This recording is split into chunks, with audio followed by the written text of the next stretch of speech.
এক লোক স্বপ্নে দেখছে তাকে বাঘ তাড়াচ্ছে, বাঘের তাড়া খাইয়া দৌড়াতে দৌড়াতে সে এক গাছের মাথায় গিয়ে উঠেছে। গাছের মাথায় উঠে একটা ডাল ধরে ঝুলে পড়েছে। এমন সময় সে লক্ষ্য করলো বাঘটা এসে গাছের গোড়ায় দাঁড়ায় আছে। ডালটা যে নিচে ঝুলে পড়েছে তার নিচে দেখছে বিরাট কুয়া, সেই কুয়ার ভিতরে বড় এক অজগর হা করে আছে। এমন সময় কানে কুটকাট করে আওয়াজ আসে। কিসের আওয়াজ? তাকিয়ে দেখে যে ডালটা তার অবলম্বন, সেই ডালের গোড়া একটা সাদা ইঁদুর আর একটা কালো ইঁদুর ডালের গোড়াটা কেটে দিচ্ছে। কোন বিপদটা খুব কম না বেশি? জনমের বিপদ না? গাছ বাইয়া যদি নিচে নামে তো খাবে কিসে? বাঘে। আর ডাল ভাঙিয়ে যদি নিচে পড়ে খাবে কিসে? এমন সময় তার মাথায় ঠান্ডা কি জানি পড়লো। উপরের দিকে তাকাইছে। উপরে তাকালে সাধারণত মানুষের মুখ হা হয়ে যায়, আর যদি দাঁত না থাকে তাহলে জানলা খোলা গাড়ির মতো হয়ে যায়। উপরের দিকে তাকাইছে, মুখটা হা হয়ে গেছে। আর অমনি উপরে ছিল মধুর চাক, সেখান থেকে ফোটা ফোটা মধু পড়তেছিল, সে মধু চাটতেছে।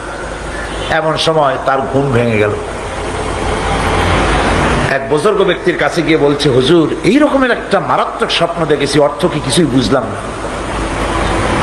আল্লাহর বান্দা বুজুর্গ ব্যক্তি বলছেন, তুমি যে স্বপ্ন দেখেছো এটা তোমার একারও স্বপ্ন নয়, আর এটা স্বপ্ন নয়, এটা হলো বাস্তব। তামাম পৃথিবীর সমস্ত মানুষের জন্য এইটাই হলো বাস্তবতা। তোমার পেছনে যে বাঘ দৌড়াচ্ছিল এটা বাঘ নয়, এটা হচ্ছে হযরতে আজরাইল আলাইহিস সালাম। প্রত্যেকটি মানুষের পেছনে ঘুরছে, সময় এলি তার জান কবজ হয়ে যাবে। তুমি যে ডালটা ধরে ঝুলেছিলে ওই ডালটি হচ্ছে তোমার হায়াত, আর ডালের গোড়া কাটতেছিল সাদা ইঁদুর আর কালো ইঁদুর। সাদা ইঁদুর হলো দিনের প্রতীক, কালো ইঁদুর হচ্ছে রাতের প্রতীক। দিন আর রাত তোমার হায়াতের রশিগাছা কুটকুট করে আস্তে আস্তে করে কেটে দিতেছে।